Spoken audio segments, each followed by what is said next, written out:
everyone, and welcome to the National Army Museum for this week's Friday Insight. The museum is the national home of the history and heritage of the Army, a place where you can experience the story of the Army from the perspective of those who have served in it. There are many ways you can support our museum. You can buy a book in our shop, visit the cafe, donate, or become a member, where you can get exclusive discounts and your very own events programme. So today I'm delighted to welcome Dr. Matthew Spring. Matt is Head of History at Truro School in Cornwall. He's the author of With Zeal and With Bayonets Only, The British Army on Campaign in North America, 1775 to 1783. Today he will examine how the British Army approached the American War of Independence. This talk is part of the National Army Museum's American Revolution series, marking the 250th anniversary of the start of the American War of Independence. There will be time for questions at the end of the discussion for both our online and in-person audience. For our online audience, you can post the questions in the Q&A chat bar, and we will put these to the speaker at the end. In person, I'll be passing around the mic. All right, moving on with some technical points. Should we encounter any technical issues, please bear with us while we work to rectify them. If your stream freezes, we suggest that you click the refresh button at the top of your browser. That usually cures all ills. And a member of our team will be active in the chat bar to help you if you have any questions. With that all being said, I'm now going to hand over to Matt. Thank you very much, Amy. Well, gosh, thanks all for coming. Amy told me there'd probably be 2 or 3 Chelsea pensioners here and that'd be it. So I'm much impressed. Thank you. Thank you for investing the next hour with me. My name is Matthew Spring. As Amy said, I was extremely lucky in the late 90s to be given the chance by Leeds University to do doctoral research on the topic of the British Army in the American War of Independence. I had the fantastic Professor John Charles as my supervisor. There was a stable of wonderful guys there doing similar sorts of research.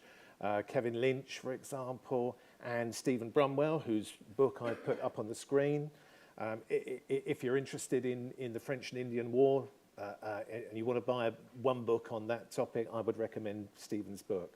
I mentioned Stephen in particular because many of the adaptations that the British Army made to its methods in fighting the American War of Independence were prefigured by things that they were doing in the earlier conflict in the 1750s and early 1760s. And Steve would take you through those if you're interested. So that should be in the library, in the museum bookshop here. And if it isn't, well, there we are. So, okay, since 2002, I've taught at Truro School. As Amy said, thanks very much to that institution for allowing me to come down here today. I can't talk about the entirety of the American War of Independence. Obviously, it's a long conflict, many theatres within North America and indeed outside North America. So I picked a few themes today to talk about, and hopefully that will amuse you. The American War, mission impossible. Was it mission impossible? Could the British Army have won the American War of Independence in any meaningful way? You can make up your own minds about that. There they are. There's the American colonies in 1775, all 13 of them. As we say, 1,000 miles from north to south. So it's a very significant area. Population, 2.5 million. Of whom maybe 500,000 were slaves. There were disagreements about the total population, but those are as good an estimate as you can find. And really the interesting thing is that between March 1776, when the main force in America evacuated Boston and went to Halifax, Nova Scotia, and the arrival of that army back in New York, for Howe's New York campaign in July 1776. There's very few British soldiers anywhere in America.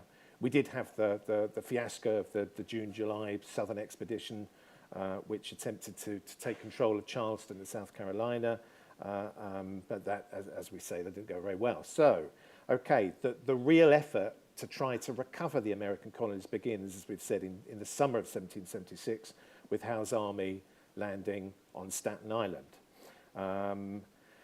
Something like 50,000 troops, British troops in total, serve in North America during the course of the war. Again, these are only estimates, but they're the best estimates you're likely to find.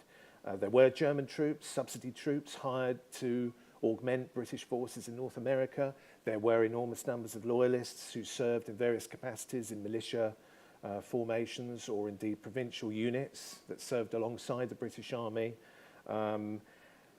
But our focus today will be on those British soldiers. And at the bottom, I've put there, a third of the British forces in North America were withdrawn in 1778. Anyone here tell me why? Limited forces already to deal with this enormous crisis. Why were they withdrawn? The French came in, absolutely. Once the French came in, it changed the conflict completely. The 13 American colonies became a much lesser importance to the government in London, and so forces were needed to rush to the Sugar Islands to defend those against the French. Anyway, there we are. So that's the mission. We've got 2.5 million American colonists and 13 American colonies, 1,000 miles north to south. As you can see at the top there, General Harvey, who was the Adjutant General of the British Army in 1775, his view was this was a no-go. To conquer America internally by our land force, said General Harvey, is as wild an idea as ever controverted common sense. And this is perhaps the main problem that faces the British Army in America in attempting to restore British authority. The Continental Army. You've had a talk about the Continental Army, I believe, recently. Continental Army was established in June 1775 during the Siege of Boston, when the Congress decided to adopt the forces outside the city, blockading, besieging the city.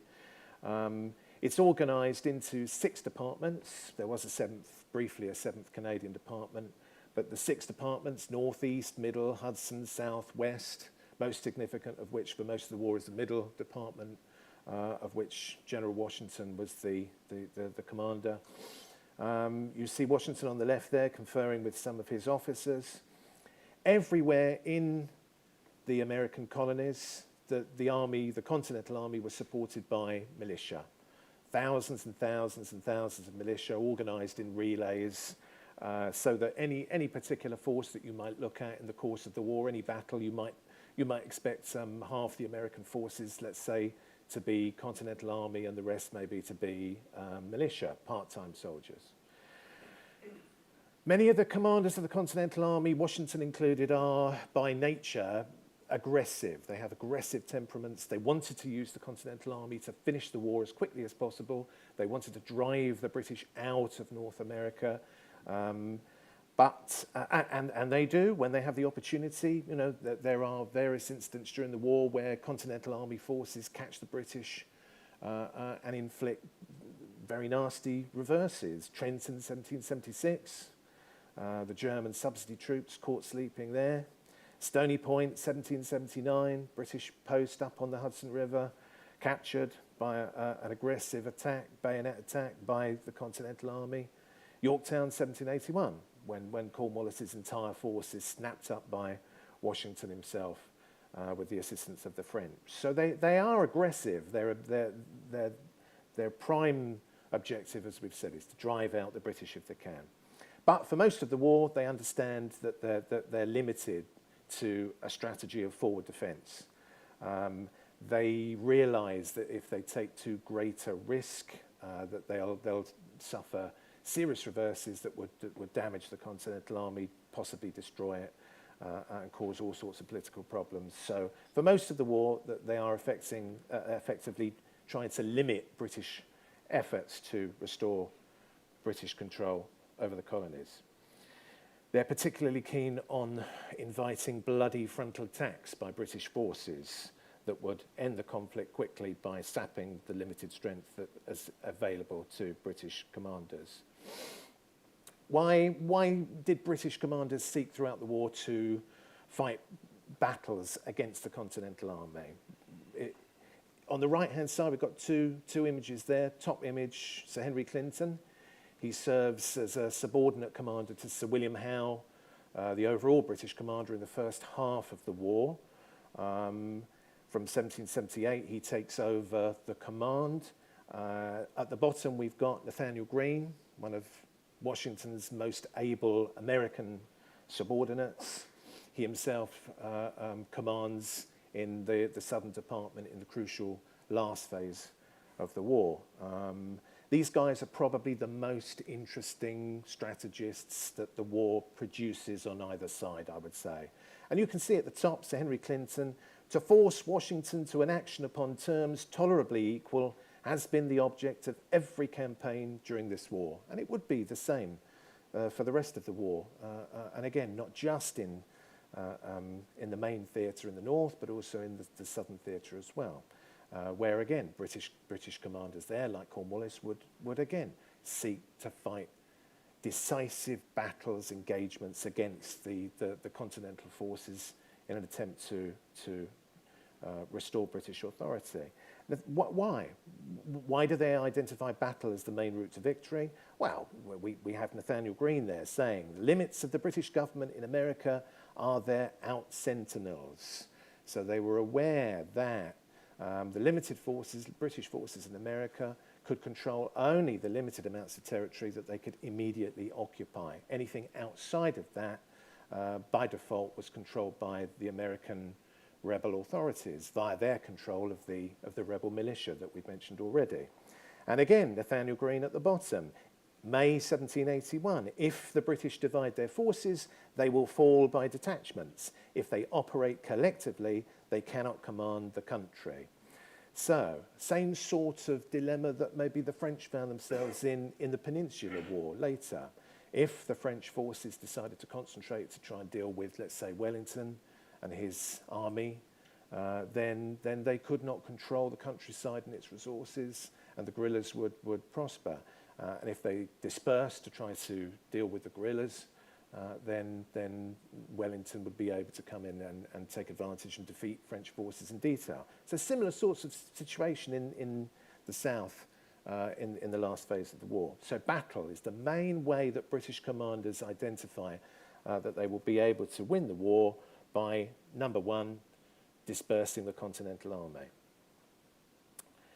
Here we see another reason that starts to clarify in the minds of British commanders, British leaders in the early year or so, first year or so of the war. This is Sir William Howe. So Sir William Howe says at the top, "From what I can learn of the designs of the leaders of the rebels, it is my firm opinion they will not retract until they have tried their fortune in a battle and are defeated." So this is Howe talking about his plans for what would become the New York campaign.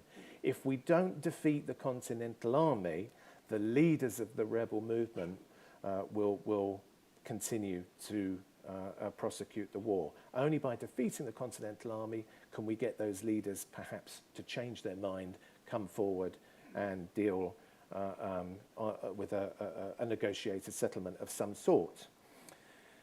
Second quote there by Sir William Howe. We've moved on a little bit. "There is not the least prospect of conciliating this continent," he tells the government, "until its armies have been roughly dealt with. There are many inhabitants in every province well affected to the British government, from which, no doubt, we will receive assistance, but not until His Majesty's arms have a clear superiority by a decisive victory."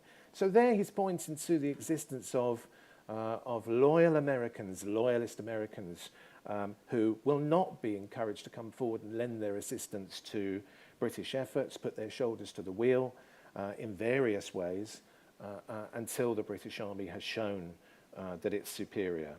And the last one down the bottom, by June, his thinking again has moved on slightly. "Should the enemy offer battle in the open field, we must not decline it. Success would not fail to have the most intimidating effects upon the minds of those deluded people." So now he's talking about the general population at large. So battle would achieve, victories in battle would achieve various goals. It would encourage the leadership of the rebel movement. to come forward and negotiate a deal. It would encourage loyalists to come forward, and it would encourage ordinary Americans to abandon their support for the revolution. And here we have the reason why the third reason becomes so significant in British thinking, because the American population of 2.5 million that we've mentioned now several times are armed. They're not always necessarily particularly well armed, and they're not necessarily the expert crack shots, frontiersmen of the American mythology of the American War of Independence. But a very significant proportion of them do have weapons and are prepared to use them. Here we have Sir Henry Clinton again, top left-hand side. To gain the hearts and subdue the minds of America in 1777 is the British objective. You cannot conquer these people. You cannot force them to accept British control. You must encourage them to do so, because again, the whole population is liable to resist you otherwise. Nathaniel Green, down the bottom, says the same thing. Probably the clearest way that this was expressed by anyone on either side in the whole of the war. This is not a war of posts, meaning this is not a war that will be won by simply capturing individual points, cities, fortresses, river crossings, whatever. This is not a war of posts. This is a contest for states, his word for the colonies, dependent on opinion. So both sides, you see, both sides, commanders on both sides talk in this way, that the ultimate objective must be to convince the American people to continue to support one side or to throw their support over onto the other side. Some more quotes. Sir Henry Clinton, September 1776. My advice has ever been to avoid even the possibility of a check. We live by victory. And this is the other side of the coin. This is the problem that this causes for British commanders in America, because if you take big risks, if you enable the Americans to score successes against British forces, then your operations become very counterproductive, because you drive lots of Americans back onto the side of the American rebels. So this is the caution that often is queried by historians when they study the war, when they look at the conduct of British commanders, and go so far sometimes as to suggest that British commanders are effectively acting in a treasonable way by behaving so cautiously, by allowing American forces opportunities to slip away sometimes. It's very simple. They understood if they took big risks and the risks didn't pay off and the Americans inflicted reverses on British forces, then this was very counterproductive in the overall hearts and minds battle. So it's quite modern. This is the sort of way that we've come to expect wars of decolonialization, wars in the modern age where the population support for one side or other becomes a decisive, if not the decisive factor. O'Hara in the middle, Brigadier Giles O'Hara, same thing. The most trifling check to our arms acts like an electrical fire by rousing at the same moment every man upon this vast continent in pursuit of their favourite independency. Again, this is something that you see in the historiography of the war, certainly in the popular books that most people who study the war are using. There is a sense that the smallest trifling little piddling skirmishes get elevated to enormous significance.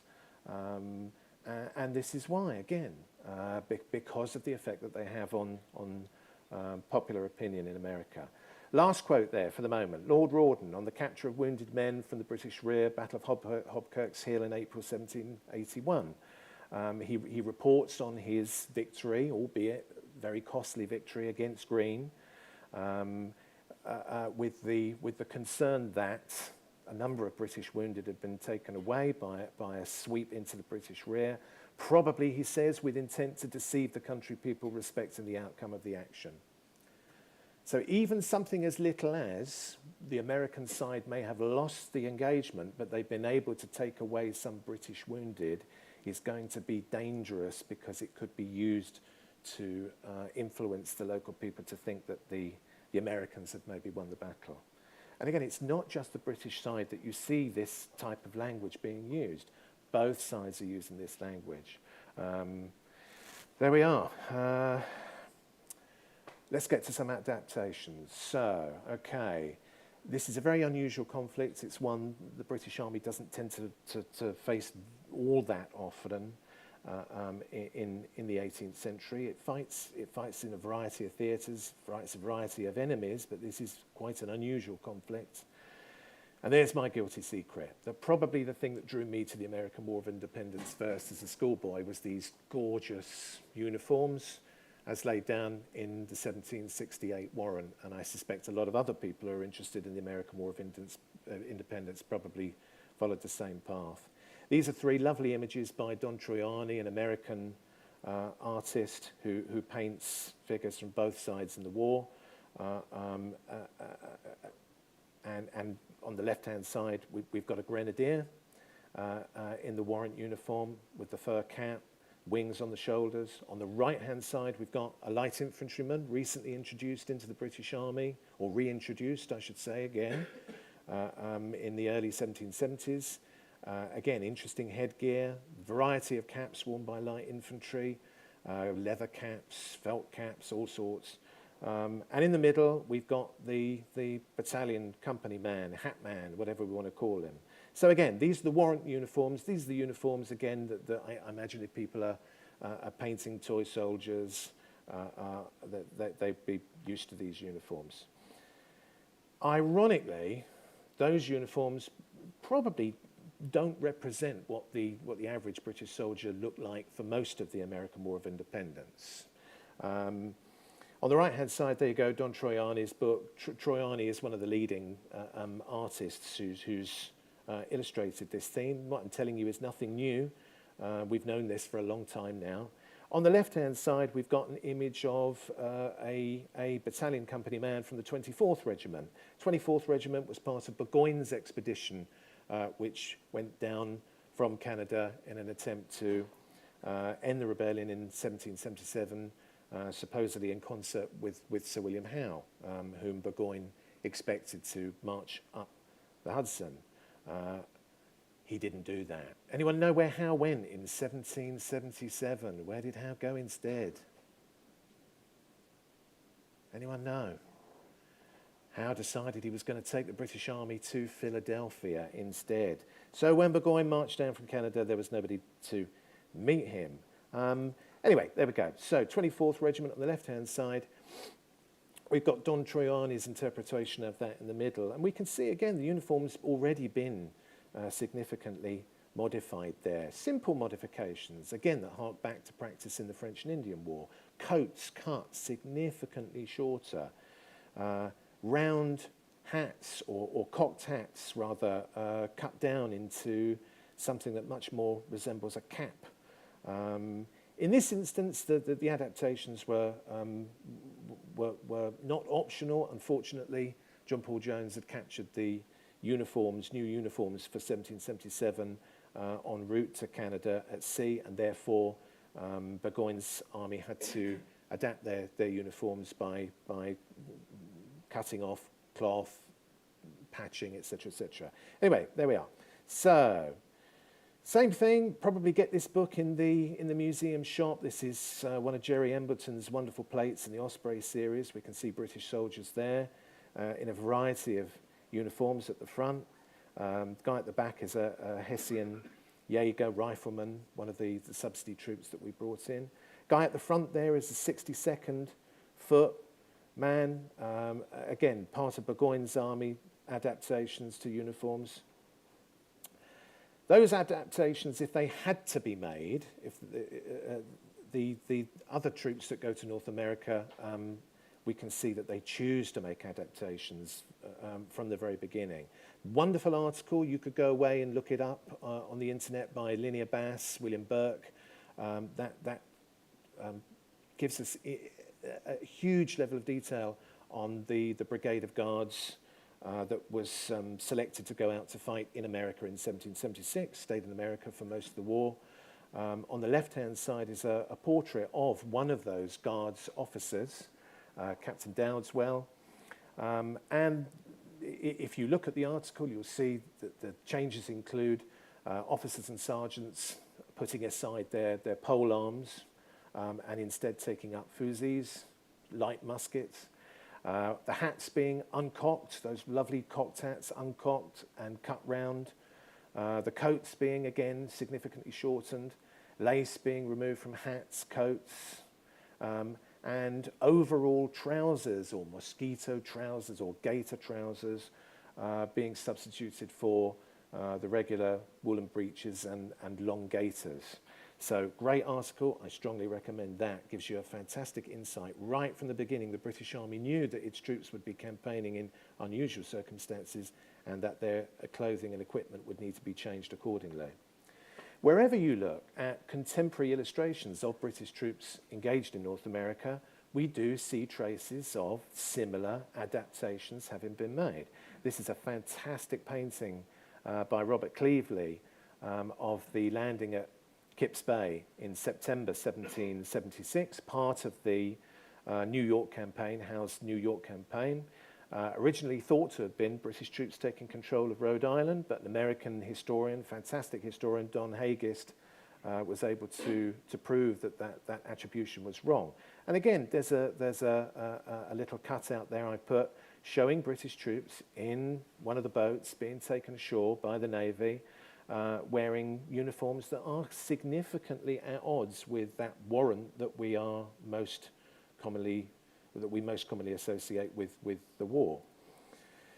Another imaginative illustration that shows the defence of the Chew House during the Battle of Germantown, October 1777, by the 17th Foot.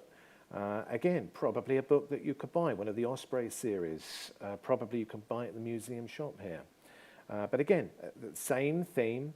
Coats are cut down, hats are uncocked, packs are put aside. You can see the soldier in the foreground here wearing a blanket on a tump line, blanket roll. So again, lots of modifications being made to uniforms equipment for real practical service in America.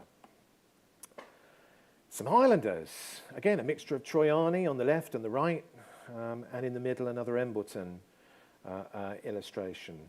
The Highlanders, what have the Highlanders lost, folks? They've lost their kilts, absolutely. What else have the Highlanders lost apart from the kilts? They're what, sorry? The feather bonnets. Ah, okay, right. What weapon do we associate with the Highlanders of the 18th century? They're beautiful claymores, they're broadswords. So the broadswords are put aside. The special pistols, iron pistols, that the Highlanders are issued, they're put aside in North America. Again, we see the overall trousers that are much more convenient for service in a woody country. And here, perhaps, the most interesting of the uniforms that's adopted in North America. This is the uniform that we're fairly certain was worn by light infantry troops in America throughout the war, probably. We can see at the top there, Lieutenant William Robertson of the 55th Light Company on arrival in St. Lucia in 1778. He writes, he arrived having on only a waistcoat with sleeves, such as the light infantry wear, with a pair of trousers. This was my dress, he says. Now I shall set out with a flannel shirt and trousers, with a new coat, sash and gorget, a mark of respect for the French. For with the rebels we always fought dressed, as I have before described. Interesting. Now he's gone to the Caribbean to fight the French. He feels it's appropriate to return to some of the more the items of wear that you'd associate with the army and more officially. Anyway, right, some illustrations there. Bottom left-hand side, we've got a cutaway from a painting of the Battle of Paoli, or the Paoli Massacre, as the Americans call it.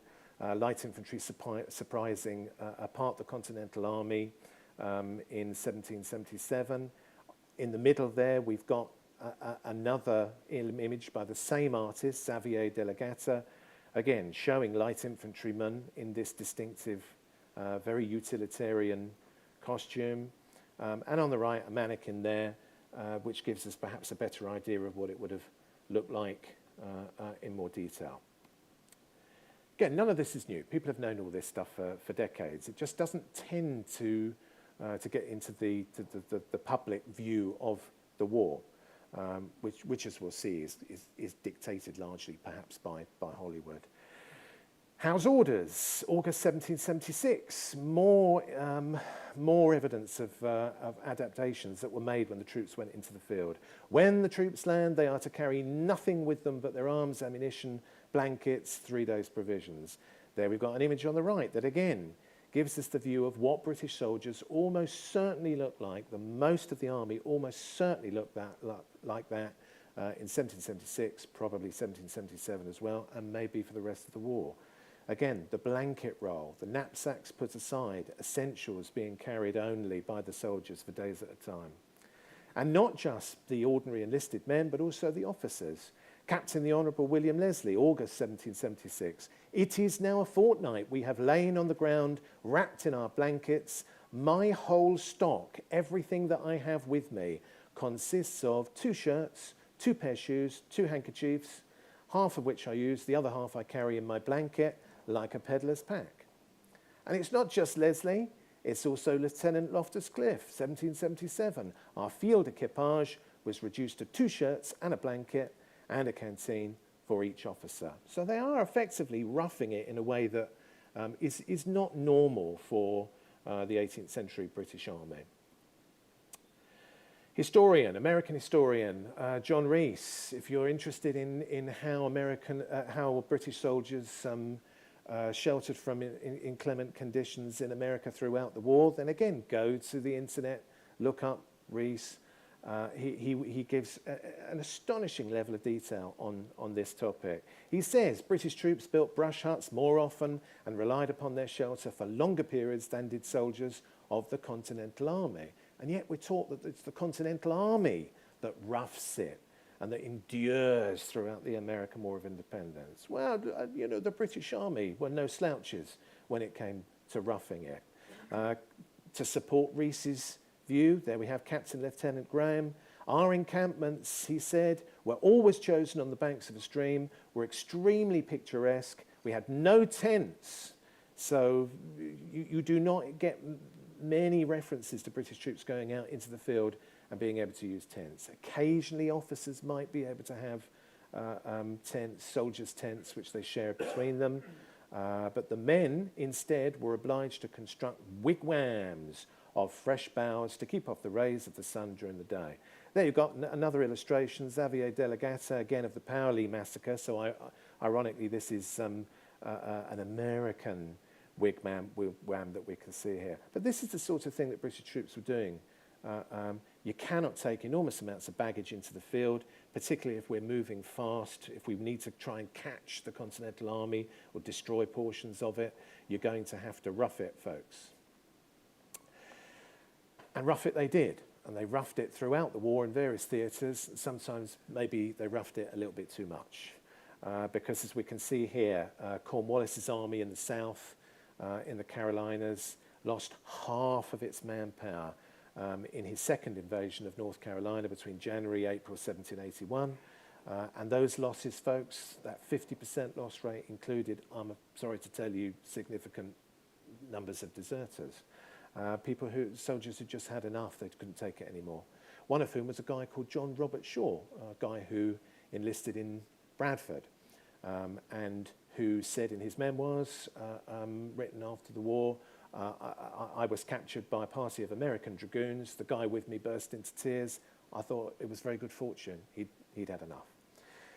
Here's O'Hara, Brigadier General O'Hara's comment on the campaign at the conclusion of the campaign. What remains of the army, Cornwallis's army, are so completely worn out by the excessive fatigues of the campaign, in a march of above 1,000 miles, most of them barefoot, naked, and for days together living upon carrion, which they had not often time to dress, and 3 or 4 ounces of unground Indian corn, sweet corn.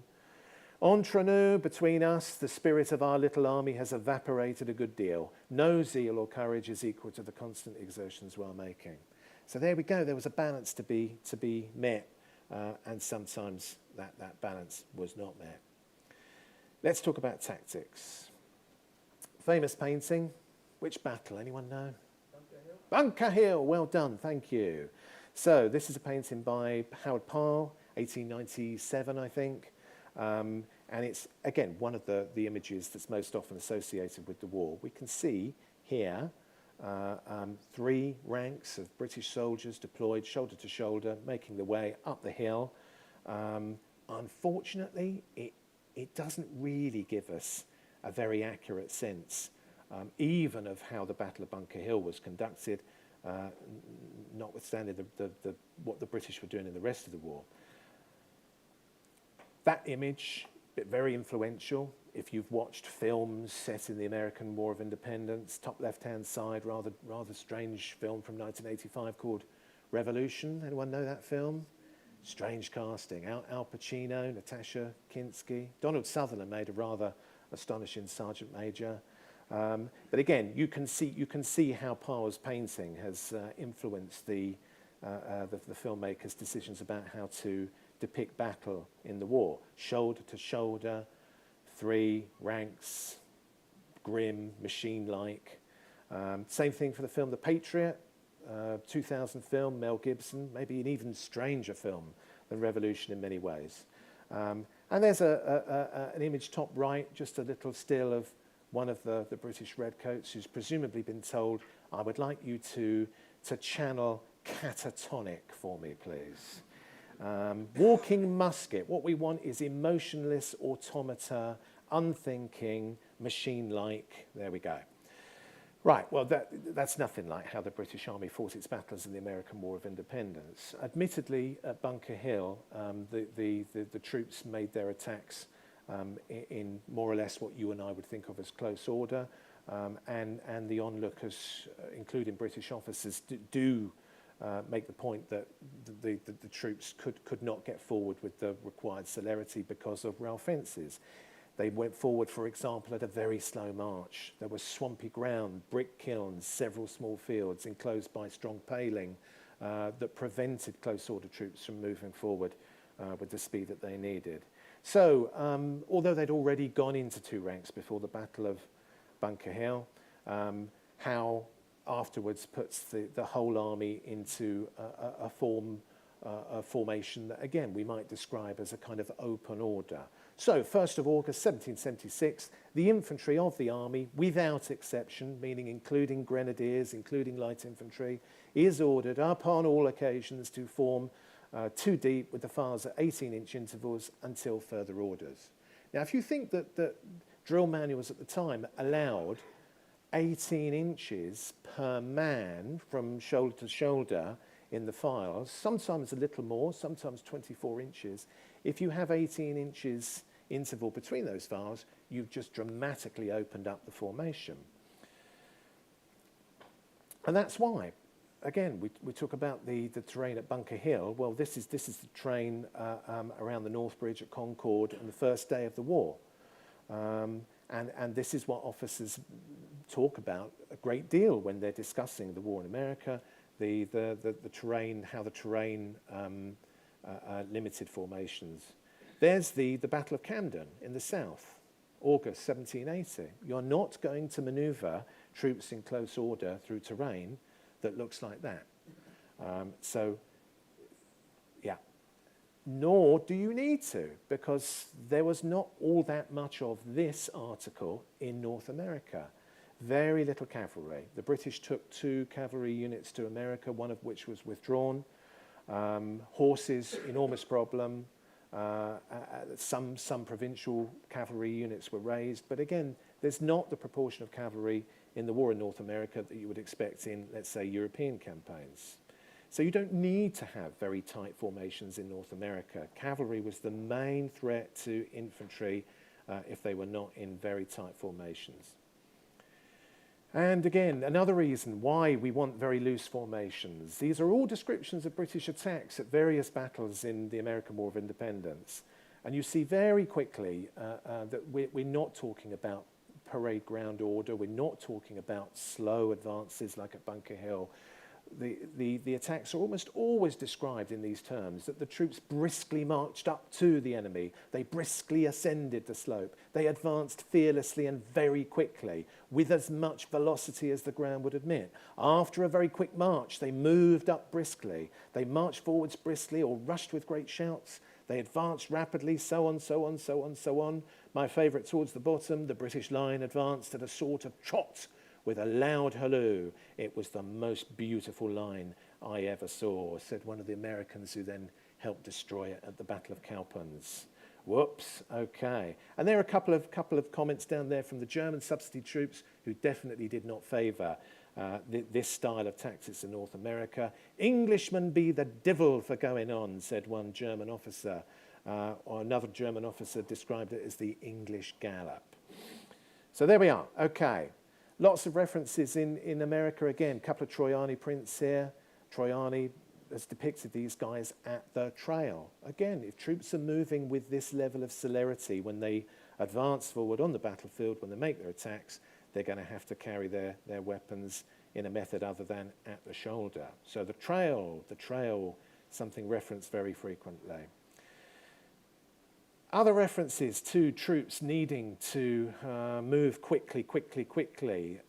Instructions from Howe at the top there. They must discumber themselves of everything except their arms and ammunition.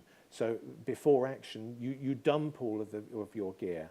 So all of these films that show troops marching forward with packs or with knapsacks with 60 pounds of gear, it's all nonsense. Description there in the middle of the Battle of Princeton. A party of them, the Redcoats, probably the 17th Regiment, came into our field, laid down their packs there and formed at the corner of the garden, 60 yards from the door, then marched away immediately to the field of battle. And later on, probably the same troops retreated 8 rods to their packs, laid in a line. So again, everything that we have from contemporaries tells us that the British are fighting in a very aggressive fashion.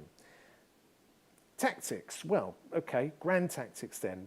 What are they attempting to do, British generals? They're attempting very much not to attack the Americans in the frontal way that the Americans would very much like them to do. Captain James Murray at the top there, August 1776, the Americans, had imagined that we should land directly in front of their works on Long Island, march up and attack them without further precaution. Which is precisely what British generals are not going to do.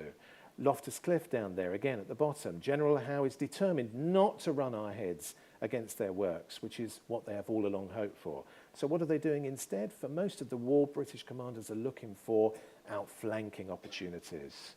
So here we got Long Island there, the 2 arrows on the left and the centre ground there, 2 red arrows are there to pin the Americans in place, keep their attention, while the main column does a long outflanking march and takes the Americans in the rear. So there we go, Battle of Long Island, first of Howe's major victories against Washington in the 1776 campaign. Got the same thing here a year later at the Battle of Brandywine, Howe's campaign to capture Philadelphia.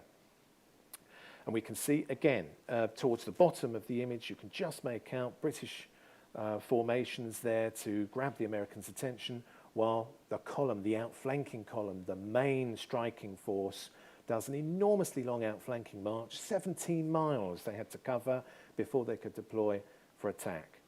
And in order to do these outflanking attacks, the British use some of the best troops in their army. They, a little bit like Wellington, I suppose, creates the Light Division in the Peninsular War.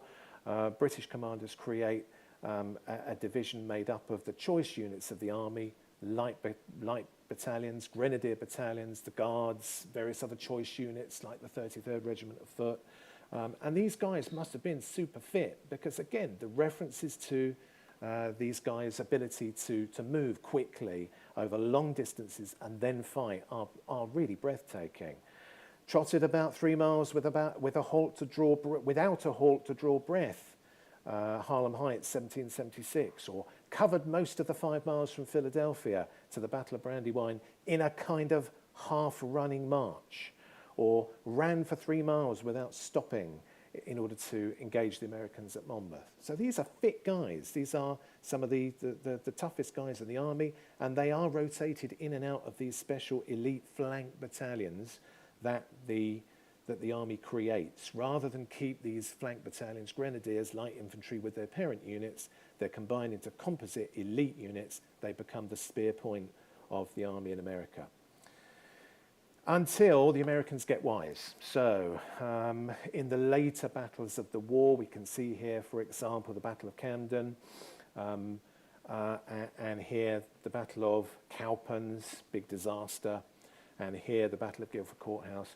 In the later campaigns of the war, the Americans are learning to avoid this. So they pick battlefields where there is very little opportunity for British commanders to insert forces onto a flank in order to roll them up.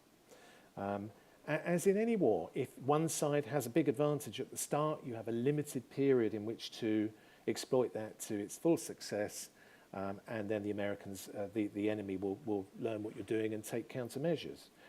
And this is, to put it crudely, this is what happens in the American War of Independence. Year by year, the Americans get better and better and better until by the end, they're probably on a par with British forces.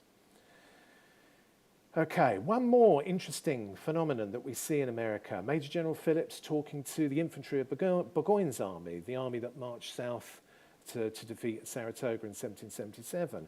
Phillips is giving them instructions for their training before the opening of the expedition. It is well understood, Phillips says, that all regiments exercise by companies, but it is usually done with a view of joining in battalion. It is here meant, henceforth, that each company should be led to consider itself as a small, distinct body and to exercise in various evolutions independent of the battalion, with every possible view for single companies being taught to depend upon themselves. So unlike in Europe, where the companies of a battalion would work together in a single battalion line, they would perform, for example, musketry volleys in ordered sequences, platoon firing.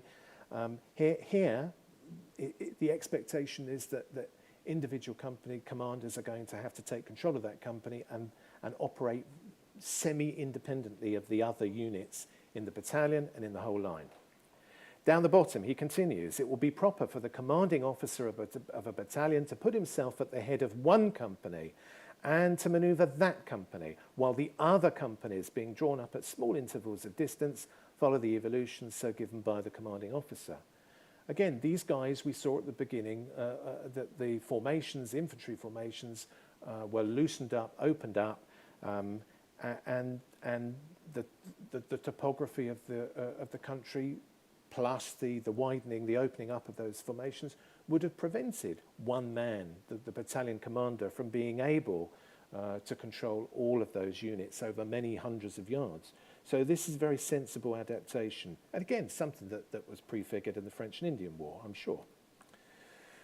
I've broken the rules here. I've done a quote here where the writing's relatively small. I do apologise, but it's such a good description of a British attack that I thought I must use it. This is Corporal Thomas Sullivan, 49th, Battle of White Plains, October 1776, part of Howe's New York campaign. In this instant, the 28th, 35th, 49th ordered to cross the River Bronx to support a Hessian attack at Chatterton's Hill. So I'll read it for you because it's so interesting. Lieutenant Colonel Carr, commanding the 35th Regiment, behaved with great courage, says Sullivan, being obliged to force the left of his battalion through the right wing of the 28th. They, being for some minutes attacked by the main part of the rebels' line and not in strength to advance. So they've stalled, basically. 28th has stalled. 35th then is pushed forward, and their wing clashes with the wing of the 28th.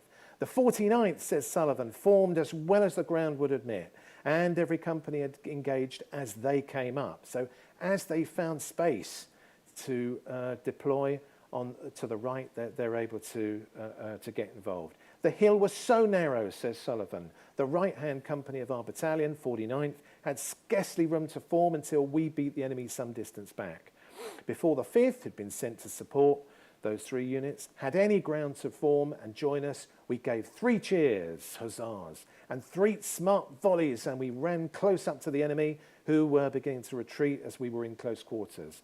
This material post being gained, the enemy routed, our brigade then formed on the hill, for during the engagement we were sometimes 12 deep, occasioned by the narrowness of the hill and the large rocks and trees that were dispersed upon it. So again, nothing like the caricature of the kind of fighting in the war that we get from Hollywood, for example. And nothing like what was being done, I'm sure, on the battlefields of Europe in the 7 Years' War. Another one, Danzig, Captain William Danzig, amazing guy, very likeable guy. His letters are so interesting. Skirmish, New Jersey, 1777. So not a full open field battle, but skirmishing against the local militia. Danzig writes, letter home, I faced 200 of the rebels with my company only. So, companies, you might have 40 odd guys with him.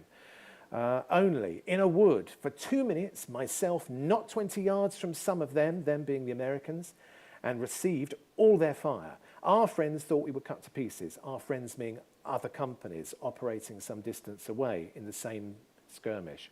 Another company joined me. I drove the rebels and had only 1 man wounded in the arm. We killed and wounded 16 of them.